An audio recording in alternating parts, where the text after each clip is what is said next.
Lokuta monene, lokuta monene, oya kanisaka, epere kokufa, oya. Bopusana, moyen mosusu akosa les alités. Avancez, avancez, avancez. T'es un tapis rouge. 2, 1.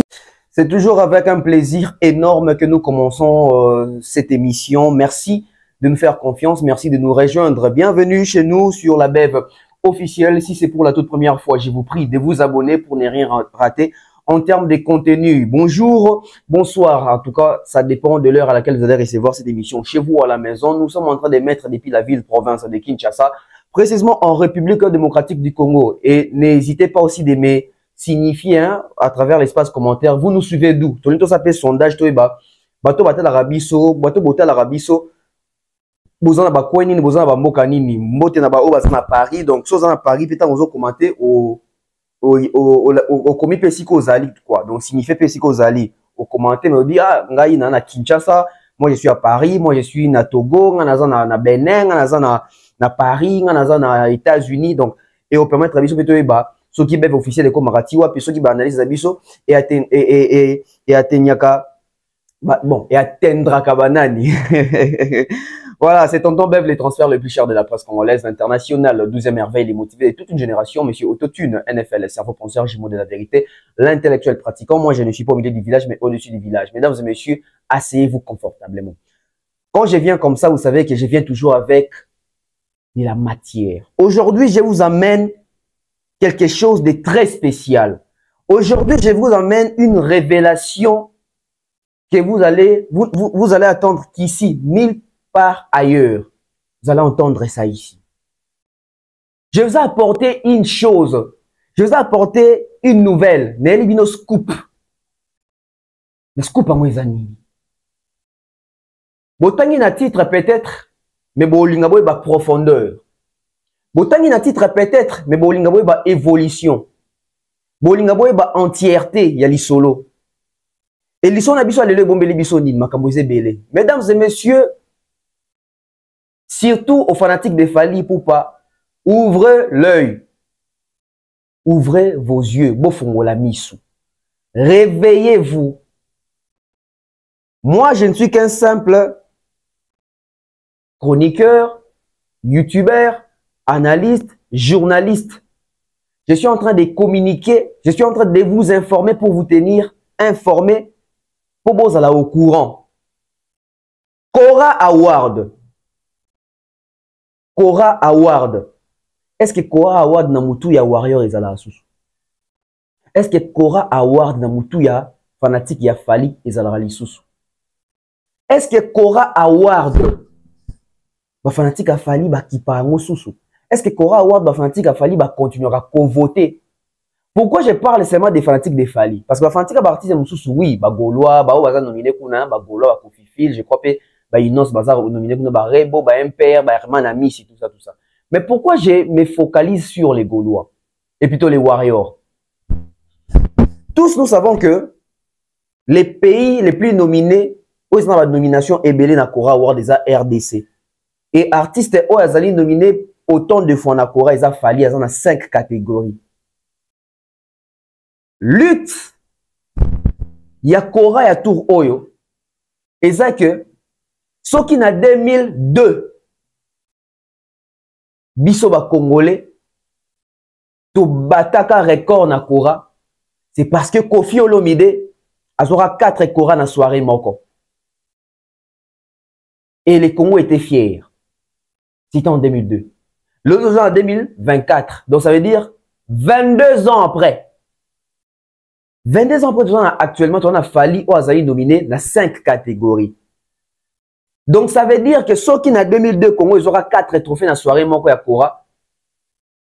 2024 EP, Congo Touro, ils ont 5 trophées na Cora, c'est possible. Ceux qui ont 4 dans 4 catégories, Fally ont 5 dans 5 catégories, mais si seulement bah voter Fally, si seulement beau voter Fally.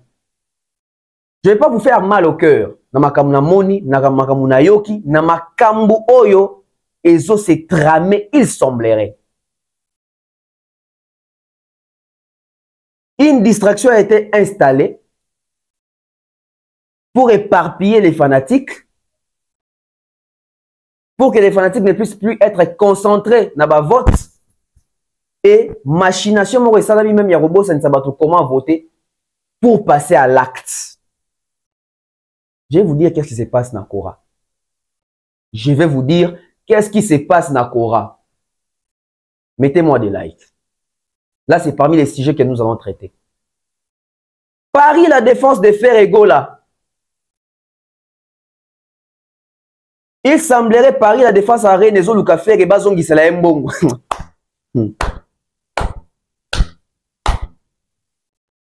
Mettez des likes, aimez, partagez. Il semblerait Paris, la défense à Rennes, bazo lingaba kota, naba réunion moko très spéciale, n'affaire, bazongi sambongo. La seule personne qui pèse encore pour Paris, la défense à Rennes et continuer comme ça la faire et confiance, c'est Charles Etabou. Je dis bien, la seule personne qui pèse encore, qui peut encore convaincre, je dirais même pas convaincre, reconvaincre Paris, la défense à Rennes, c'est Charles Etabou. Parce qu'il a son mot à dire.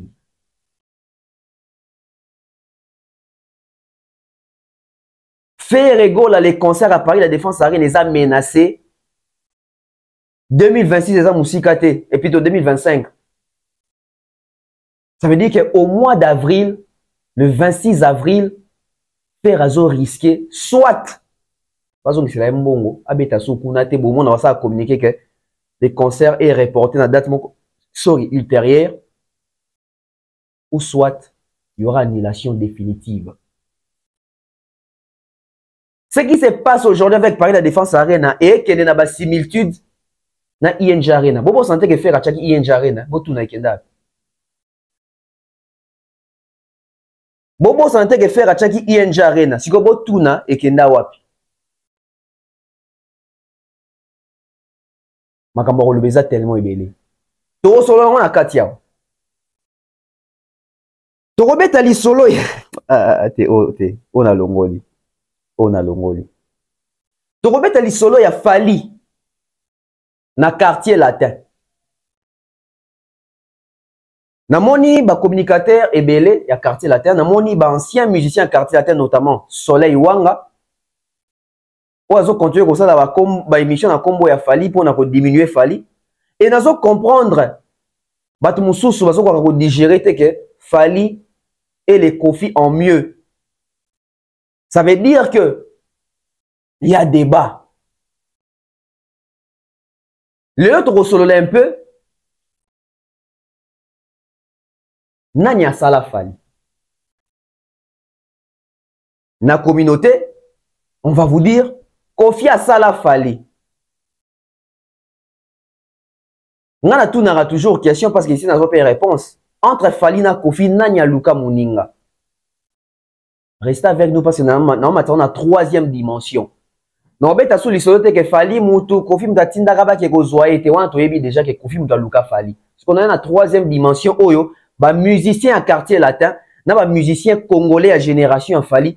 Pourquoi il faut pas respecter la Fali et pourquoi Fali les lois à l'équipe bango? Ndesika to okende lelo. Bon, sentez que analyse lelo et l'engue. Analyse lelo na moi ba feeling mo boy. Torobeta lisolo ya Nicolas Félix Oazé quoi. Qu'est-ce qui se passe avec le pied droit de Kofi Olomide et plutôt de Félix Oazé quoi? Il se trame dans les réseaux sociaux dans les bateaux comme que Kofi Abouakeli Oazé quoi mbasu. Communauté yo. Torobeta lisolo nango. Via Zolinga Kimane déjà ayebi ki okobeta na déjà ça rien até. Via ebi kazana batute via teki babiete yango via Zolinga tchana poids tout la mouisi ya zaza. To via obela penza ya solo. Restez avec nous. Abonne-toi, abonnez-vous. Maximisez les likes, partagez les liens de cette émission. Tous allez béler tout à l'yamo. Parce que ma kambo obima, ma matière. Héritier Wata concert les lobby. Le 8 novembre, c'est demain. Héritier Watanabe concert en Belgique. Toujours pas de soldats, ça la 1400 places. Angoumé Zato Tour, il y a concert. L'isolo est bête maté. Artiste ça la promo est malongate. On ne sent pas les bruits. Arrivé à Fifi si on a poté sur l'Obama Koleka concert héritier Ouata na Belgique. Ouata bossani ba stratégie. Mwinda ba pesaki Ouata ba yibie yango. Ezaki piège. Qu'est-ce qu'héritier va donner demain? Parce que concert est à l'objet bétam. Reste avec nous. Bureau y a fallu pour pas. Bureau y a fallu pour pas. Les côtés communication et les côtés marketing. On dirait courir comme moi faible. On dirait courir comme moi faible. Que devient fallu après les reports? Il y a tournée américaine. Mbalamoro les en Europe. Il faut encore forcer la main. Restez avec nous. On prend les tout premiers spots publicitaires. Toko ta émission Abisso. Bo camarade na elibino, bo a choqué. De nos jours, l'hygiène intime est une priorité. Voilà pourquoi Maliane vous propose des produits d'hygiène intime à base des plantes naturelles, testés et approuvés dans les plus grands laboratoires dans le monde. Maliane vous propose des thés de fertilité pour hommes et pour femmes, du thé pour bain à vapeur after accouchement pour soulager les maux de dos, gel intime pour hommes et pour femmes, produits pour les règles douloureuses, fibrome, endométriose, polykystie, myome, resserrement du muscle du vagin, trompe bouchée et j'en passe. Vous avez également des produits qui vous aident dans tout autre type de soucis gynécologiques que vous pouvez avoir. Ceinture abdominale, vous avez les protège-slip, les bandes hygiéniques et tous ces produits sont disponibles sur notre site www.maliane.com. Passez vos commandes à travers notre numéro affiché directement à partir de notre site et vous serez livré partout dans le monde. Maliane, pour une hygiène intime parfaite. Voilà. Je suis très content de vous retrouver après cette pause publicitaire. Parlons-en. On commence avec Félix Oisé, quoi. Mesdames et messieurs, la musique congolaise a une histoire. Et dans cette histoire-là, il y a les artistes qui font l'histoire. Il y a ces culturels-là qui font la culture et il y a aussi les accompagnateurs de la culture. Félix Oisé, quoi, un artiste musicien qui a fait ses preuves dans la musique congolaise. Mais seulement, dans l'époque où chacun veut marquer l'histoire de sa manière. On a tous vu ici que Oisé voulait faire Paris La Défense Arène le 1er juin 2024. Mais, faute de visa, faute de son équipe au complet, Oisé a dû repousser la date pour le 14 décembre, donc dans un mois. Le 14 décembre, le jour de l'anniversaire de Fally Ipupa. Mais aujourd'hui, tu me donnes ma question. Est-ce que billetterie et Adidas Arena, il y a Oisé quoi? Est-ce que les billets sont bons? Est-ce que Oisé vend les billets? Est-ce que Oisé vend les billets? Pendant 6 mois, Oisé n'a pas pu faire sold out. Pendant 6 mois, Oisé n'a pas pu vendre 70% de billets. Parce que Oisé qui configuration maximale. Oisé qui 8500 places. Na minute oyo, que doit faire Félix Oisé quoi? Est-ce que Félix Oisé il faut ça là, Adidas Arena, ça salwana, ça lango bebel, faire ça là qui ango bebel, tout il faut bête normal parce que faire à Qatar Adidas Arena. Et puis, il y aura configuration maximale, il y aura configuration à 7000 places seulement. Faire à 7000 places. Les preuves sont là.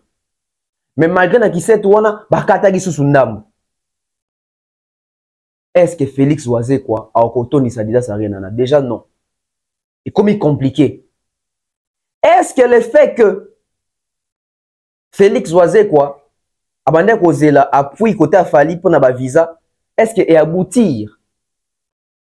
Parce que normalement, Oisé dit que moyen bêta concert on a 5 équipes au complet et zaté. moyen waze ko beta concert wana na bato okokate ezate parce que chorégraphie va répéter que na musicien na donc faut va reproduire yango sur scène. Est-ce que ba musicien wana bazo ba visa? Où en sommes-nous avec les démarches? Moukou Abongo Félix waze quoi? Où en sommes-nous avec les démarches? Est-ce que vos artistes ont obtenu les visas? Et s'ils n'ont pas obtenu les visas, ça veut dire qu'il faut passer à un plan B. Est-ce que Félix Oisé quoi a utilisé plan B? Plan B, ça, pour créer une équipe yabarequin, pour créer une équipe kuna, na poto, yabato, bakwa quoi accompagner. Quoi en a choisi? Maintenant, comme il y a deux probabilités, il y a concert à Oisé quoi qui est sous peut-être en report. Peut-être qu'il est sous un report. Pourquoi? Parce que l'artiste est un nyonso o akanaki bazui ba visate neti ba just bien na bazar bazui ba visate ba billet ezote kama biente ya moi peut-être vient anticiper déjà qu'il azobe la lokolo po via matana podium te kongola za mutonko vie waze quoi moko abongo monsieur Google. Ce que vous avez ya solo likolo, ça veut dire aux en poto, Rolande Lango Penza, Obi Kanoki avant le 14 décembre. Pour il faut bêta concert. Badbalobi, waze quoi, attends la chaise Roland au Robeta. Ce qui est la chaise Roland au Kokate, to luka muto mema na Mukongo au Kobeta.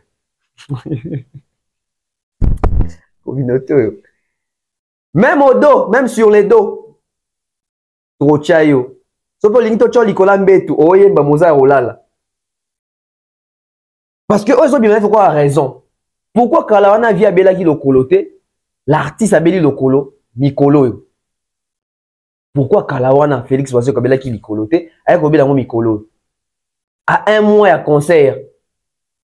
C'est pour éviter de faire ces concerts là en mode piaka parce que les billets ne se vendent pas bien. Faut dire la vérité aux gens.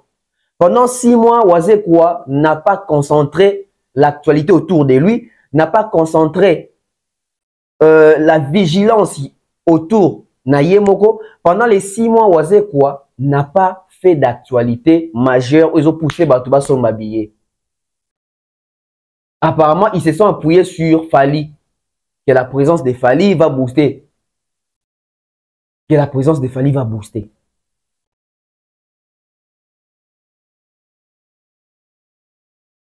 Est-ce que le concert est exact? Donc, surtout cas, donc, quand décembre, boye, bah, quand on sait bien que Oisé quoi, en 2025. Il y a une probabilité que le concert à Oisé quoi, est le mois 2024 et on a décembre qui est en 2025. Parce qu'apparemment, tout le monde va jouer en 2025. Ferré, Wera, Fali, Kofi, JB, bah, tout va en 2025. Ça veut dire que Oisé quoi peut aussi trouver un moyen de nous dire que suite, il y a rapport médical. Baby Singa qui faut 3 mois à repos. 3 mois à repos, ça veut dire que décembre repos, janvier repos, février repos. À Robetagati en mars.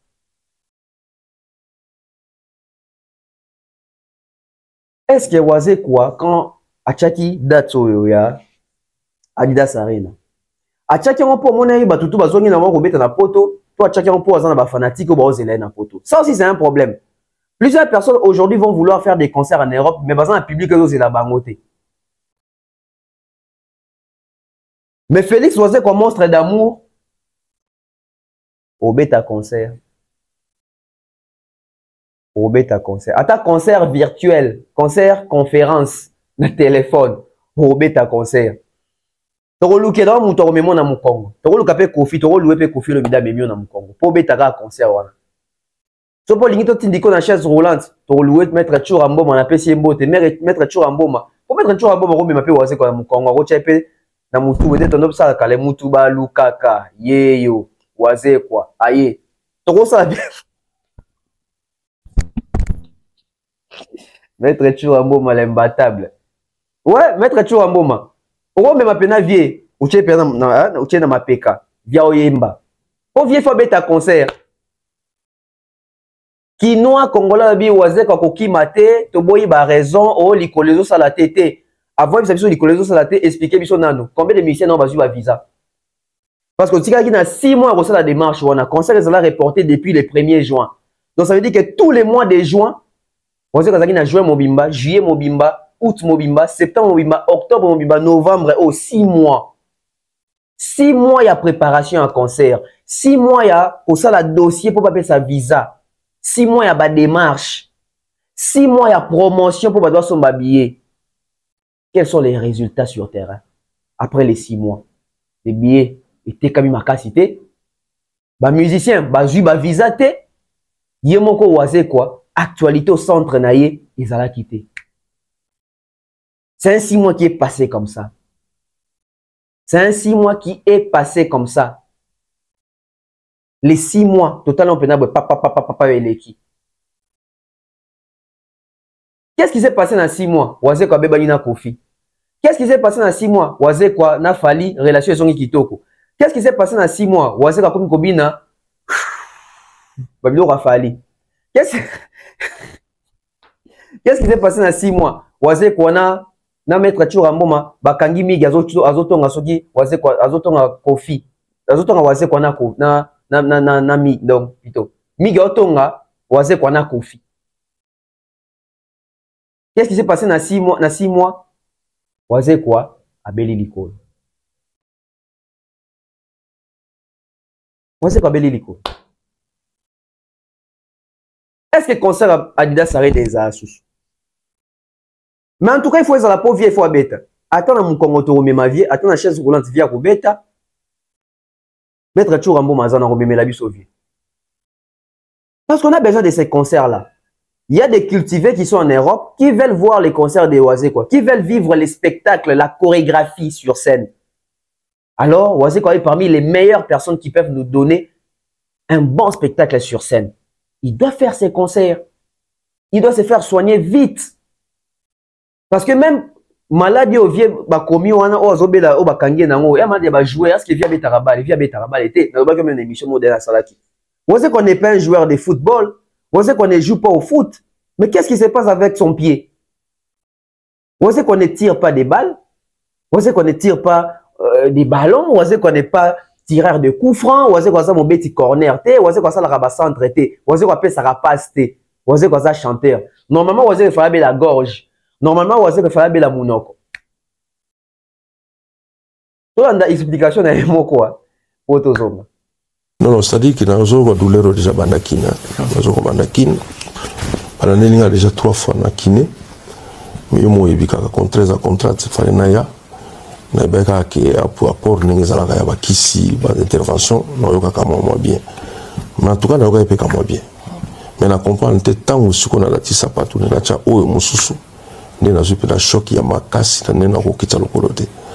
Na zako obligé obenga producteur na ipse que non nazoka choc dans le kolo makasi ngana bimboka ti atini nga ambulance ezuka to na ken hôpital ba tsenga ba traitement oyo ya onne Wilfried bazungisinga bazana titi bazungisinga wana ni hotel rapide babino omoni na ninyo na chef na sima moko wana benga mo calcaneum kuzo oya suka calcaneum calcaneum en fait ebimisa épine moko boye épine wana siko il faut kiné quoi il faut kiné le musupona babi on dirait début ya obisa épine wana mais apparemment ebimisa nomte mais na éviter pourquoi choka wa Simon ça ne va pas natinda d'ambulance et que hier juillet baki hôpital et puis ton basisi ba bengi biso na bengi masanga tchikoti toke tozuye nde tu comme on est en tout cas mais nde na yeboye na tiki mouvement mais beta qui tirer beta merci mingi pour voilà des retours retours en vient à Kinshasa awa via sali émission ba Top Congo via l'équipe na ba chaîne YouTube via l'équipe na ba émission belé awa to la muki boye monstre d'amour ba boakele mbasu na likolo. Nani abwakeli waze kwa mbasu na lingi waze kwa beta concert Adidas Arena te qui est contre ces concerts au point où abwakela waze kwa mbasu na likolo. Parce que explication mosusu to ba penate to beza maladie ba komi wana to zamba surtout via zo fente ne kaka. Et si c'est vrai? Ah oui, parce que toi quelqu'un na option que à cause oui, toujours option à cause. Tout ce que deuxième option. Bon c'est ça solo. Ça veut dire que na Congo, je mosusu to me mangambo, to kufisa mutu boye, to mutu alo ba kazo kapasi. Biso to zo mbaje et to zangi mutu. En ce moment, qu'est-ce qu'il faut faire? Il faut prier pour monstre d'amour. Et il est en Europe, la médecine est tellement avancée, ça veut dire qu'il peut avoir 2 à 3 semaines de repos. Dans une limite, comment qu'il faut pas opérer via l'écolo. Vieux fois bêta concert. Oisé quoi? Doit faire les concerts. Après Félix Oisé quoi? Attends dans mon Congo, tu remets ma vie, vieux fois bêta concert. Na kiti quoi là, tu remets ma vie. Na chaise roulante, tu tindika vie. Mais vieux fois bêta ka concert ouais.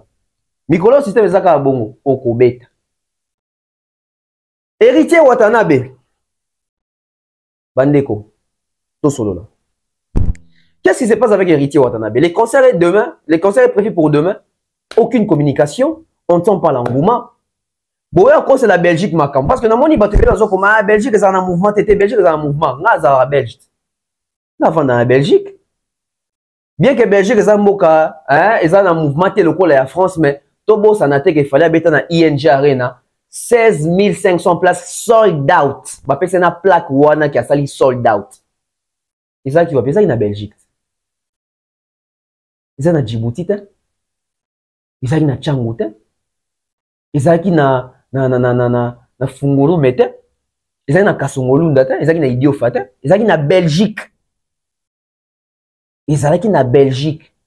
Et Héritier Watanabe n'a pas de raison à repérer sa biso to batune basan na raison à repérer sa biso que comme quoi moni kounes en mouvement par rapport à Paris non bato baya concert ya fali na ING Arena ba utaka ba Allemagne pe ba utaka pe ba Paris ba musu bazaka pe na Belgique c'est que Héritier zangi bato ba uti pe po Hollanda est-ce que aujourd'hui nos artistes bazana ba fanatiques o ba utaka po ba landa bango mutasombi billet à réserver hôtel à sombi bilamba Makambutu a mis en charge à dépenser plus de 5 000 € pour Roland d'artiste Moroboué. Combien de fanatiques ont bazar à bongo pour n'avoir artiste? Parce que à lire raison qu'il y a des concerts héritiers au ezanga concert mon cas oui héritier petit concert mais ça n'a pas quel était ça n'a pas outé. J'ai peur que babanda rolo après concert bomoni concert la scène musicale et simbagi pour na wera tala ye mora ko quitter. Parce que Tobo Santé, il vient de 6800 places dans 1400 places. Il vient de 6800 places dans 1400 places. Ça ne justifie rien. Parce que Fali Aoutaki Paris la défense 40 000, Agobet à 16 000 dans ING. Mais 16 000 n'est pas rien. Et faire ces pleins-là, dans hiver, Fali a fait un concert à ING dans hiver, hein, ça va doyer barater. Fali a fait ces concerts-là dans hiver, il faisait très froid, mais il a rempli cette salle-là. Héritier ou la débit à maman Mali on peut dans ma capacité. Ils ont raison té. Concert eza lobby sangwa sold out ezate. Concert eza lobby tozo ka engouemate. Mais le quoi tozaka na batu. Libanda na ba Belgique on a pe toza pe na batu. Batimbi singa. Bachenga puce à l'oreille. Le quoi langa makambo so na monité na lingaraté ko ya na ba affirmation non qui non il semblerait. Mais attention avec les il semblerait des tonton Bev. Mais na bité que il semblerait. Il semblerait il y a une réunion stratégique de Salamaki na ba jour au leka. Ba communicateur mususu ya héritier na quelques membres héritiers quelques proches héritiers. Ba kutana ki na bande ko ebele ya communauté congolaise na Belgique pour na ko kababa billet. Wana Oyo, Nayoki, il semblerait, je ne confirme rien, mais il semblerait que parmi bateau bakaboli babillet, Kombo, Moko Yozonga na pesi mbote, Francis Dibaya, Oazali Bongo, marketeur, ya Héritier Watanabe. Après, je ne sais pas trop, mais on m'a dit que quelques personnes héritiers, dans le jour où tu as les cas, basalaki, ba don ya ba billet ba pesa ki batu Eza solo na yebite. Eza lokuta na yebite. Mais ce que ça la mi bongo, ça veut dire que musique na biso il va évoluer. Ça veut dire que ton obé ta musique pour te prouver bah tout le temps ta musique pour te ça nango bien, to gagner ba cote moko boye musique qui est tellement liboso. Parce que bato boya concert ya lobby, eza bato yo bazaki dessus na répertoire ya concert ya scène musicale. Mingi bazaki bayo kabanzemu ya chemin de la gloire, Héritier betaka soki 2 chansons chemin de la gloire. Alors que ça album naïe sur les marchés. Torota la répertoire ya lobby, ce qui est Héritier obeta banzemu nini. C'est très important. Torota la répertoire ya lobby, ce qui est obeta banzemu nini. Torota Héritier pas archaïque net faire avec ta banzemu wakal.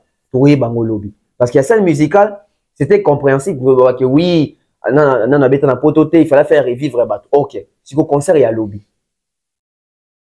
Yon le bag arrivé à Fifi si on a poto et ça les succès pour les concert Héritier watambe obeta lobby. Concert Héritier watambe obeta lobby et loba maté ba lobe la moté. Alors que ça na ba communicateur na basi na mibali auto yebi to mona na poto na ba plateau ba scène de ni wana bo.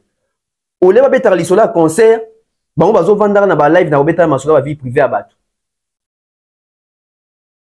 Mais bango ndo ka monoko na bango ke papouche tolia ki mbonga papouche a foutara bien. Bon, papouche a fouti bino bien. Où se trouve la promotion?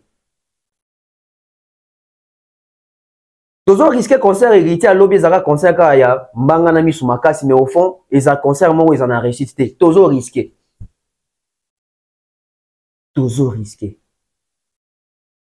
Sinon, moi je souhaite une très bonne application Héritier et son groupe. On attend voir auto monde a quitté dans concert il y a scène musicale. Fali abeta Paris la Défense Arena ndenge moko na ING Arena. Donc j'espère que c'est aussi un moyen de comparer scène musicale na concert il y a Belgique lobby total là. Différence c'est à côté nini. Biloni petomona ezongi susu. Est-ce que Héritier peut faire mieux que scène musicale? On verra ça demain, mais 1400 places ici, il n'y a pas de sold out, il n'y a pas d'écho qui est comme même dans 80% de billets vendus. Je ne sais pas qu'est-ce qui s'est passé. Mais ce qui est solo, on a yo kaki, on va y que bon, kabi ba billet, wenge, ezo comme déplorable, tout ça a tellement confiance. Et bah, mauvaise langue, on le au moni, où est rendez mouta qui est pour tout ça, scène musicale. Bon vent, bonne application Héritier Watambe pour demain. On va parler si on a Cora Award. On a vu quel sujet au c'est dans ma casse. Cora Award. On a vu quel sujet au c'est dans ma casse. Je vais être franc avec vous. Je vais être direct avec vous parce que à un moment donné, il faut tout solo là. Je salue comme ça maman Thérèse G. Honorable Prince Tukuzu, Kelly Charleston Général, Pesimbo Tenavie Nanga, de Kos Mukoko, Milko Sarko Big Bro, Feza RDC, na Pesimbo te Lorat Compressor, Tokuta na After, le 22 novembre, Tokuta na After, na Ochela Bino Bomona. Cora Award, qu'est-ce qui se passe? Où en sommes-nous avec les votes? Où en sommes-nous avec les sondages? Où en sommes-nous avec la probabilité à gagnant? Fali, à quelle position aujourd'hui dans Cora Award? Vous serez choqués. Hein? Dans mon Cora Award des bandits, j'avais fait une émission en Europe. Monsieur Ernest Adjovi, camarade d'IA, Kofi Olomide. À l'époque, Jibem Pian a contesté Cora et Kofi Olomide pour nous le Ernest Adjovi a camarade de Kofi. Donc, il se pourrait qu'il y a Kabele même à trophée Moussoussou. Et ce n'est qu'après, tu peux découvrir que Ernest Adjovi, master Kofi Olomide. Et quand déjà comment que est-ce que master Kofi Olomide a rolinga que musicien Moussoussou ya Congo a battre record il y a trophée à Kofi Olomide parce que Kofi a quadra Koraman. Fallait un comme penta, fallait fois comme penta Koraman. Donc ça veut dire 5 Korans à soirée mon corps. Mais est-ce que Kofi a digéré yango. Est-ce que camarade ya Kofi, sachant que Fali na Kofi est aussi mbaté, est-ce que Fali a mérité 5 Kora? Bah, PC yango to ba 4 ya ba Kora mususu. On les a analyse ali bosso na ça, rappelez-vous na zaki na Europe, na Belgique. Na ça na Belgique. Rappelez-vous de cette émission là. Donc tout ça net mo ba alerte mo bo to alerter déjà ba to belela déjà. Kora, nous ne voulons pas les côtés mafia. Nous ne voulons pas les sales jeux. Nous voulons la transparence. On avait fait cette émission pour exiger l'honnêteté intellectuelle dans cette cérémonie de Kora Award qui fait son grand retour. On s'était même posé des questions par rapport à quoi Kofi avait gagné 4 Kora. Et on s'est rendu compte que Kofi venait de faire sa trilogie Olympia, Zenith, Bercy, et année fin 90, 2000. On s'était rendu compte que Efrakata, c'était les meilleurs albums Mutombo et Anwazate. On s'était rendu compte que la chanson Effervescent, c'était les meilleurs, ceux qui clips, ceux qui vidéos, ceux qui nini. Meilleur artiste Afrique centrale à l'époque, Kofi. En tout cas, il méritait ces trophées-là. Alors aujourd'hui, avec la posture qu'a Fali, si on regarde bien, il n'y a pas photo, Fali mérite les 5 trophées. Dans toutes ces 5 catégories. Mais, aujourd'hui, il s'agit des votes. Parce qu'avant, à l'époque de Kofi, les membres de jury n'ont pas même mise, ils ont pouvoir voter. Mais Lelo, c'est plus les publics. Membres de jury ont 25% d'influence. Ça veut dire que 70% ou 65%, il y a un vote et un revenu dans les fans. Mais est-ce que les warriors de Fali comprennent qu'il y a les Kambouya Kora? Imaginez-vous Fali 5 Kora dans la soirée Moko. J'ai d'abord dit quelque chose aux warriors. Savez-vous que Fali a 87 trophées majeurs? Les derniers trophées Fali ont la Jelly Award a combien à 87 trophées majeurs. So il fallait avoir 5 Kora, alors comme on a 92 trophées majeurs, et il y a 8 trophées, comme on a 100 trophées dans la carrière. Est-ce que vous vous rendez compte qu'il faut voter artiste comme on a 92 trophées, soit 5 ou 1 news? Je sais pourquoi on a banni maintenant, on a stimulé, on a voté. So il fallait avoir 5 Kora, alors comme on a 92 trophées dans la carrière, et il y a 8 sports, donc ça 100 trophées. Au cas où vous évitez, est-ce que vous votez à Kaka? Est-ce que vous continuez avec les votes? Est-ce que vous votez réellement? Est-ce que vous incitez d'autres warriors à voter? Je vous vois dans vos lives TikTok. Vous ne parlez pas des Kora Awards. Vous êtes là, Jaël a dit ça, il dit Badet a fait ça, Mahana a fait ça, Dabouana Basali Boye, tel a fait ça, tel a fait ça. Mais est-ce que vous avez un panel, il y a un live TikTok concernant l'importance, il y a 5 Kora et à Fali Foazoua. Si on a 5 Kora comme dans nos trophées majeurs. Est-ce que vous êtes là? Est-ce que vous êtes là? Est-ce que vous êtes là-bas? Parce que je vais maintenant m'ouvrir. Puisque cette année, Koffi Olomide est, je dirais, il n'est même pas nominé. Koffi Olomide va être récompensé d'un trophée prestigieux pour la carrière. Koffi PC trophée à part. Puisque Koffi n'est pas dans la course et dans la compétition, qui vient après Fali dans la nomination, c'est Ferré. Ferré est nominé dans 3 catégories. Ferré Gola les Padres est nominé dans 3 catégories. Il se trame. Il semblerait qu'il y a un grand artiste africain qui est en train de négocier pour Ferré. Pour que Ferré puisse remporter les 3 trophées de sa catégorie ou de ses catégories. Là où il est nominé. Il se trame qu'il y a un grand artiste africain, influent, qui est en train de négocier pour faire 3 trophées, il y a 3 catégories à nominer. Oui, bon, après, il y aura 3 trophées, il fallait avoir 5, oui. Oui, mais il semblerait que Fali et Ferré peuvent se retrouver avec 3 Kora. Fali a risqué. Hein? Il semblerait. Bon, 4 a Fali des trophées. Sauf fallait avoir trophée belé na Cora. Sauf boza vigilante. Bon, puis il y a 3 trophées. Bon, on peut ça faire 3 trophées. Bon, on a 3-3. Il semblerait y a des négociations. Il y a un grand non, tant comme artiste en athée. Non, tant comme mais il semblerait y a un grand artiste africain influent qui est en train de négocier pour bakata fali des trophées. Ba piata 3. To ba PCP 2. Mais faire à 3. Bon, ça surpris jour à cérémonie, bon, on a fallu soit, bon, peut c'est des trophées à Cora, soit Misato. Soit à 4. Soit à 4.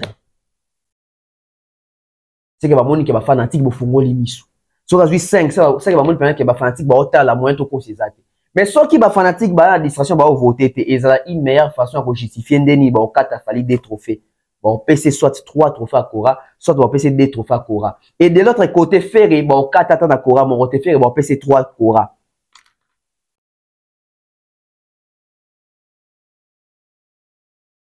Il semblerait un grand artiste africain influent qui est en train de négocier, bah 4 a fallu des trophées, bah PC Ferré. Tous les 3 trophées dans la catégorie, on a la catégorie à Zanon.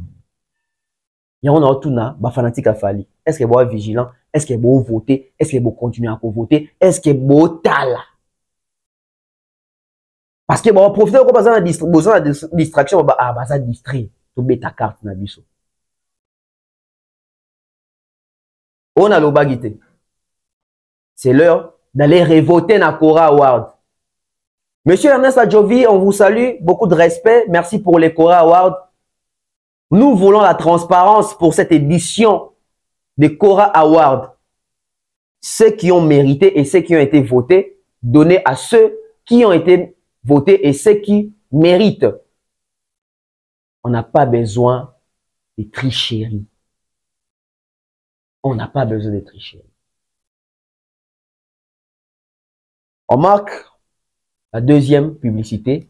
On revient sur le 4e point. Et Paris, la défense arène des ferrés. Menacé. Bana Poto, ceci est pour vous. Souhaiteriez-vous passer des vacances à Kinshasa? Êtes-vous désireux de séjourner dans un environnement exceptionnel, réunissant un confort incroyable et respectueux des normes sanitaires? Voici pour vous les appartements IESD. Situés dans la commune de Lemba, quartier Salongo, sur route Bypass au numéro 18837, près de la station Fina, vous trouverez des appartements de qualité avec des chambres classe, une cuisine américaine équipée, un salon accueillant, sans oublier de l'air conditionné. Tout cela, tenez-vous bien, à un prix défiant toute concurrence. Pour toute location, un pourcentage sera versé à une œuvre caritative. Vous pourrez ainsi aider une personne dans le besoin. Contactez-nous au 0032 48 58 37 003. Important à savoir, durant tout votre séjour, vous n'aurez pas des problèmes d'eau, d'électricité et vous aurez accès à des chaînes câblées ainsi qu'à un Wi-Fi en permanence. Les appartements de l'ONG IESD, la qualité de l'Europe en RDC.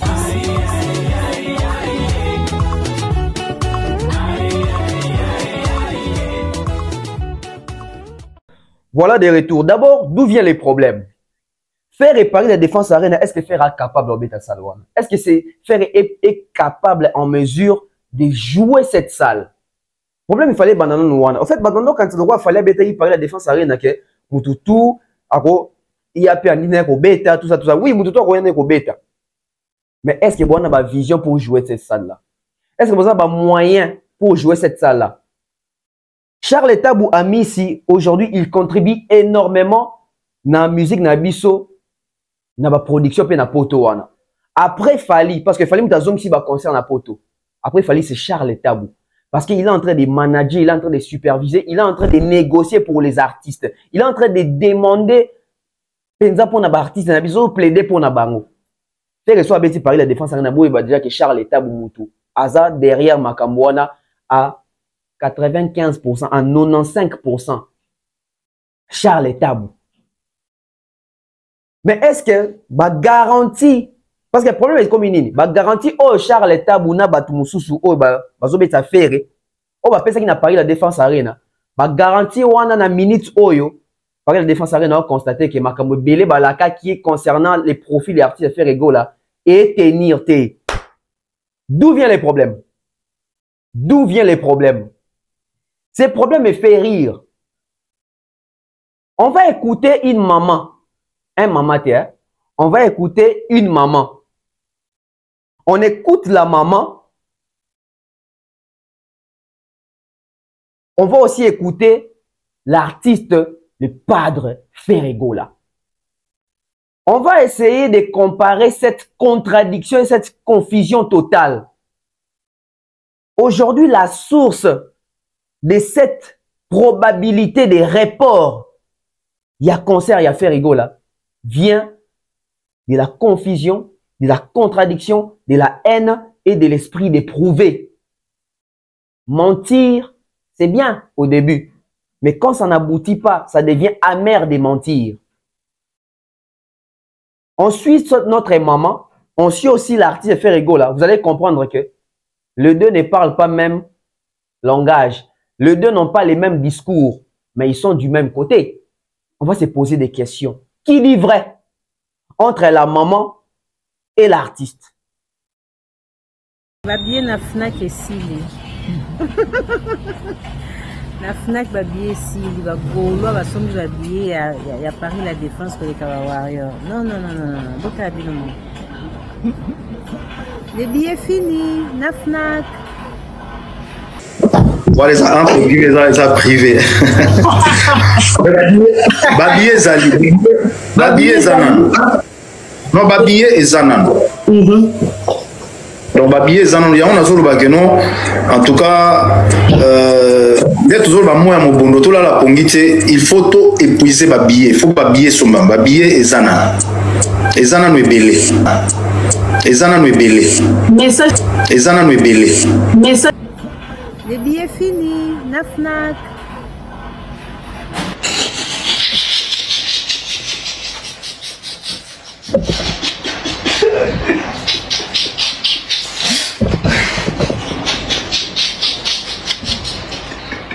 Babie na Fnac esili. Na Fnac babie esili ba golo ba sombi babie ya Paris la Défense pour les Warriors. Non. Donc la bino. Les billets finis, na Fnac. Voilà, ça entre guillemets, ça privé. Babie zali. Babie zanan. Non, babie et zanan. Donc, babie zanan, il y a un azul bageno. En tout cas, dès toujours, la pongite, il faut tout épuiser babie. Il faut babie somba. Babie et zanan. Et zanan est belé. Et zanan est belé. Et zanan est belé. Les billets finis, na Fnac.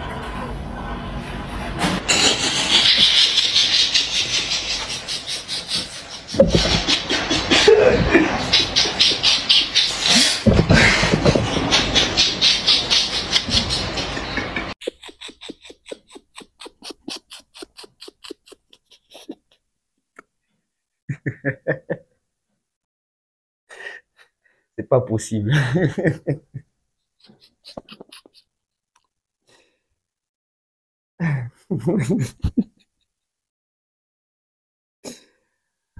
Virginie, ah, Seigneur.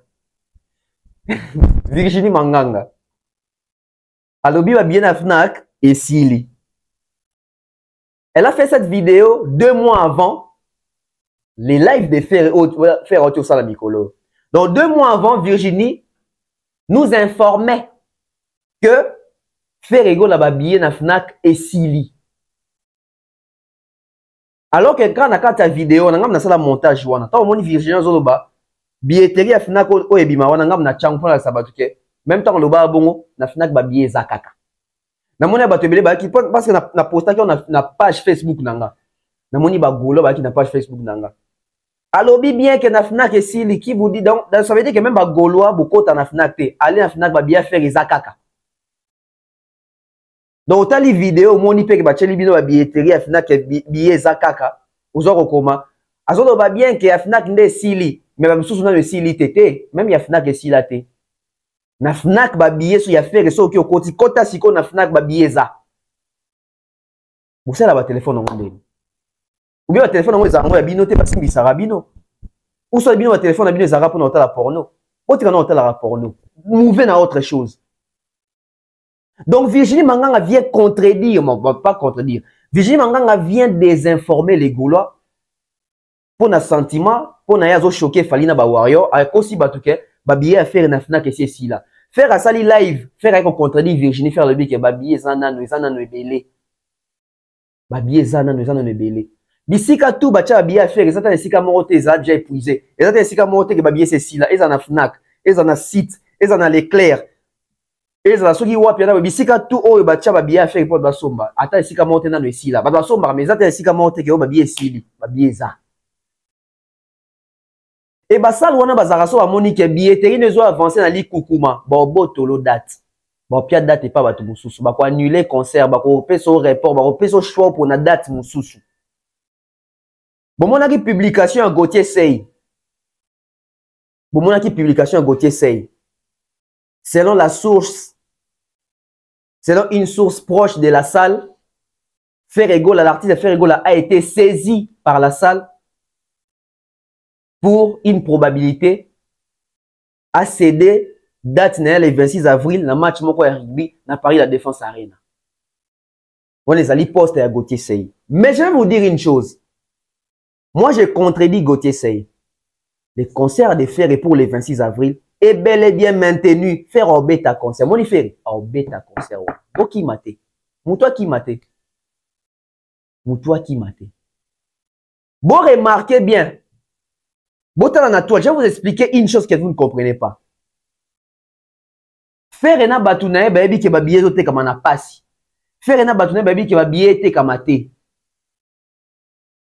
Na minute où négociation, bacha date mususu.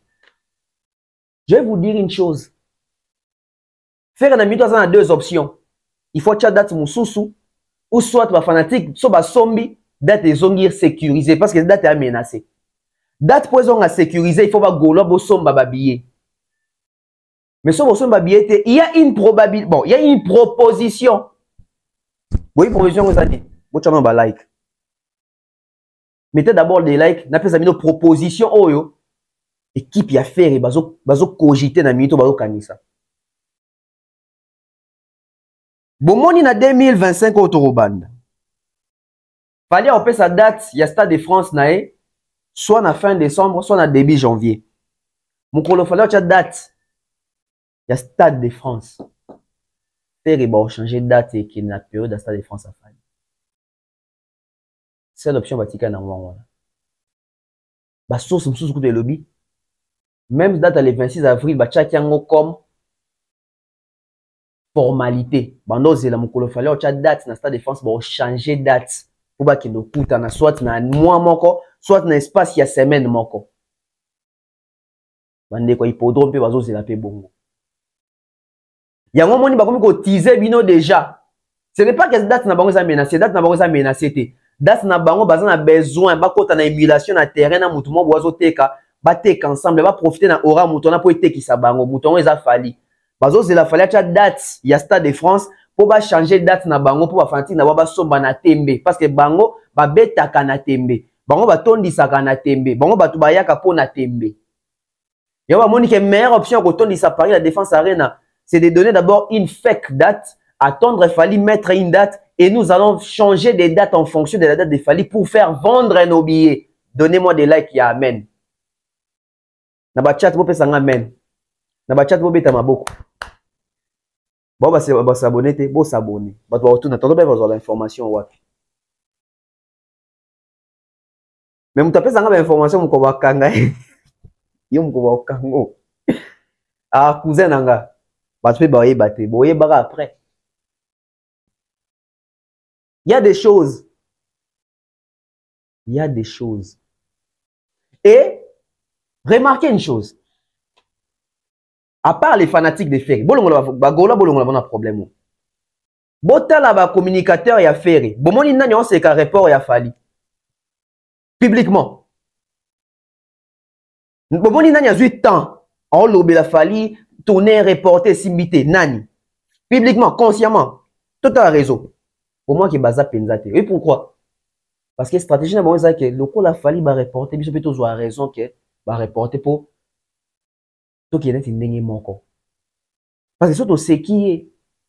C'est comme ça. Ce que tu me dis que c'est quand abisso était que ça peut arriver à tout le monde que biso pétant boyo qui report. Bah tu vas s'affoler pena mingité. Date à faire les amis menacé. Mais date à faire rende il y a un problème pour la vente à babillet. Et on va se frotter dans le Stade de France. Mon colo fallait obimisa date. À 50%, il est sûr faire et changer de date. Admettons qu'il fallait obimisa Stade de France le 25 juillet 2025. Admettons, hein, supposons, il fallait obimisa que Stade de France le 25 juillet 2025. Bon, on a Paris la Défense Arena et Longwa en avril et qui est en fin juin tout début juillet. Tout début juillet. Pourquoi les billets ne se vendent pas? À cause il y a ma contradiction. Oh déjà bandolo li bongo, bato belé baki au ça. On a un jour peut-être 20 000 billets papa. Faire ça la 8500 places à Adidas Arena. Faire ça la 8500 places, on a configuration à 7000 places. A quand même pas 4000 billets dans jour moko. Mais Paris la Défense Arena bolimo va faire à déjà Bercy dans jour moko. Au Bercy 20 300 places. Donc ça veut dire que faire à déjà 20 000 23 000 billets dans jour moko. Fala beta kasi Bercy. Le kuta. Techniquement parlant comme ça sur tel bidon sous bureau. Pas quoi ça va tout est. Nga na ebisi que faire date le 26 avril ça en danger. Bango mokonde bazo luka bazila mukolo fallait au date. Bango bazo créer des biloko ba meka ko kota bino na mutu. Bato ba déjà que to recharger, bato ba déjà que ça la copie ça veut date mususu. Ba koya ko loba ke sal muta ebisi biso to beta période moko na fali. Ba loba te ça bango.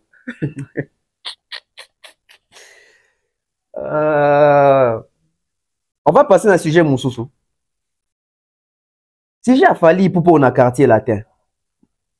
On appelle ça une dimension mon boyo bato bili ba mon arrêter d'observation. L'autre le na makambo fali na kofi na luka muninga, tu as déjà que kofi muta luka fali. Mais si koyo to la saka bato pourquoi est-ce que fali azalaka mieux et supérieur na ba musicien toute la génération na et puis pourquoi fali pour pas? Oui, c'est Kofi en mieux. Et puis Kofi m'a dit qu'on le le loté. Depuis fallait dans un quartier latin, Kofi disait déjà que Kofi prédisait, Kofi voyait déjà qu'il fallait oyo. Il aime dans un licolo na biso na futur. Mais pour l'instant, il fallait encore un licolo et comme un problème. Alors je vais dire des choses ici. Soleil Wanga, n'a pas mis ça et belé la génération d'abino. Fali Poupa n'a pas votre niveau. Fali Poupa au sein du quartier latin. En fait, les quartiers latins à 2006, Isaac n'a deux présidents. Il y avait Kofi Olomide et il y avait Fali qui était comme les vice-présidents. Deux personnes prenaient les décisions. Kofi Olomide et puis Fali. Tu vis ça la vérité. Fali na quartier latin y a tes formations. Fali na quartier latin a son encadrement. Mais bino ba soleil na quartier latin besoin d'encadrement, besoin de formation, besoin de conducteur. Tout le la vérité. Baza belete na génération Fali o ba côté quartier latin. Basi ba yemba na studio avant quartier latin. Fali avant côté quartier latin azali déjà professionnel. Fali aya quartier latin professionnel. Fali aya quartier latin amateur te. Fali aya quartier latin batu mo l'accès makam. Fali aya quartier latin, fali côté déjà studio avant quartier latin. Fali yemba déjà un album matala latin, un album studio. Fali enregistrer déjà dans studio avant quartier latin. Donc quartier latin surprise on appelle ça qu'il fallait ça à qui enregistrer ce qu'on a poto. En Afrique du Sud. Mais déjà, dans le niveau à Congo, Tout le d'Afrique du Sud parce que c'est en Afrique. Dans le niveau à Congo et dans le niveau d'Afrique, il fallait à côté déjà studio, il fallait enregistrer déjà en studio avant les quartiers latins. Donc il fallait qu'on côté studio en quartier latin, c'est surprise. Seulement surprise, c'est qu'on côté studio na poto. Oui. Ba mission belé ba côté studio na mingi ba yo côté quartier latin. Ba yo yé mbane na côté studio na quartier latin. Fallait na quartier latin à surtout ka studio peut-être un studio à poto. Mais quand côté studio, il fallait surtout compter parce qu'il fallait à côté déjà studio enregistrer. Et puis il fallait un album Oyo, à Yemba avant quartier latin. À Yemba ndenge monde ba kofi ba yemba na album ke oyembi mingi. O lide banzembu. Fallait aboka mabanga. Donc fallait na génération nae bako zami balé misatu o déjà ba yemba na album et puis aboka mabanga va ba kota na orchestre minene. Faire un an dans studio avant kota wenge 4x4. Faire un an dans ba balabala yemba na ba lever des rideaux yemba na ba kermesse yemba soki na ba matanga. Ba soleil wana bando yemba yemba ka yemba na ba RTNC ba kenda studio ya liboso ba ki kota na quartier là alors que fallait à côté déjà studio na tala latin fallait aboka déjà mabanga. Ils étaient leader moi simbi libanga lo kangango tete aboka déjà mabanga.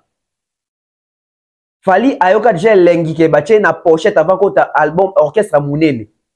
Fali bache déjà na pochette ya CD. Yangwana fali azaka spécial pas azaka différent donc fali ezaneti. Fali aya quartier latin musenzité. Fali aya quartier latin mutako kamwati. Fali aya quartier latin bien préparé. Aya na quartier latin ayebindeni bayembara na studio. Batebele bakota quartier latin na boy bayo yeba koyemba na studio na kati ya quartier latin. Au point même qu'il y a Kofi na fali bande au coacher bon na ba studio. Boli ba vérité ni sokaka bima. Il faut dire des vérités aux gens. Baza ebele, ba mingité, ba o bakota quartier te basi bayembara na studio, lola mwana digital, Jordan Kousa na wenge kumbela. Lola mwana avec son père. Spinola Jatans. Je crois déjà na Kester. Ouais, Spinola Kester déjà. Ebele batika liana boy ba yemba jamais na ba album, ba yemba jamais na studio avant quartier latin. Mais fallait avant quartier latin a yemba na studio, a yemba banzembu yami bimba, abuaka mabanga yemba na banzembu, alida banzembu na pochette de CD Aza. Ça, c'est ce que les gens ne disent pas. Il faut dire ça aux gens. Mingi ba ko yema na groupe ya minene ba yo kota studio ndika na temps ba kota ba groupe minene avant groupe minene akota jamais na studio ayebinde ba sala voix témoin te ayebinde ba yema na studio te ayebi elengi ya studio te ayebi stress à studio te. Ce sont des vérités qu'il faut dire aux gens. Je pense à un moment donné, réveillons-nous. Soleil Wanga mituna question yona fali bolongo na 2006. Fali na minito yo aokende plus de 250 chansons. Natif na répertoire nae. Yo depuis 2006 style elo, est-ce que ça t'a 11 chansons? Ce sont des questions qu'il faut se poser. Hein. Fali Natif né depuis 2006 style elo, c'est plus de 1000 quelques concerts. Soleil depuis 2006 style elo, combien de concerts? Fali c'est 87 trophées na carrière solo. Soleil Wanga, combien de trophées? Fali a un cachet aujourd'hui de production. Soleil Wanga, tu as des propositions. Vous en avez caché. Fali c'est plusieurs tournées africaines. Fali c'est plusieurs salles européennes. Fali c'est plusieurs tournées en Amérique. Soleil Wanga. Tolembi ba mission ba le kanate fait pour na robude ka ba pour na robude bude na musala. Na leke na royemba nzemu nyoso yembi sali succès ko likaye. Il faut to solo na bino. Moi depuis to bandaki ko solo na Emelia atika mo bilone muso ando sala salawana. On dirait Soleil n'est comme tu relève na oui. Moi na pe faut ko expliquer Soleil. Soleil to sepela ba nzemu na yo na quartier latin, to sepela na ba voko na yo. Ozaki parmi bateau na quartier latin so ba yembi bato ba okipe elengi. Mais depuis olongwa to comprenant que bon binonde bonde ko bata na sima ya aura ya Kofi. Seul Falinda la kisi que il n'avait pas besoin de Kofi kaka pour exister parce que avant Kofi a enregistré déjà en studio à Yemba déjà et après Kofi il fait une carrière qui réussit et lelo bah comment comparer même na Kofi au point où na ba comparaison au moins qu'il fallait comment qu'on soit pena la main pour les Kofi Olomide. Ça faut pas cracher là-dessus. Il faut les reconnaître. Non, ceux qui sont dans les locaux, dans le bureau, mais non, maintenant, émission, oui. Dans ceux qui sont dans les locaux. Moi, ni ba individu complotiste, ba saka ba complot, ba vovatok, ba to ba vovatok, tout le monde a ramona rawana. Bon, remarquez que Mikolo ba tiki makamna ba scandale, makamna bango ya ba voice. N'a pas bien na émission on a ça qui audio, je crois on met en peine émission roya wana. Bazo zela mukolo fali o cha concert pena mo bi concert ebetami, bo bimisa ba voice etika le bimate wana. Complot na bango wana. Toujours créer déséquilibre moko soki fali a tchelo au mobo ya malunga. Au moins ne fali ba data reporter oui, bon ba vandi. Bazana biloko. Bazana biloko na bango ba bimisa. Mais ba bimisa ngo soki fali a tchelo. Sauf la bêtise concert, sauf la bêtise tube, sauf la c'est l'eau mobo ya munene. Bon bimisa l'eau mon poids et tout femme. Bon remarquez mon Mikolo bato ba voice bato ba scandale bazate. Bon au monde attend fallait obimisa et l'eau mo munene attend fallait beta concert moko et simbiawa. Ba créer l'eau mo po et l'eau ba ma po étouffer li solo à concert. Et la stratégie moko mise en place na bato belé. Peut-être une émission rien redévoiler binoang. Je suis à la fin, j'espère que vous savez une émission à l'élo.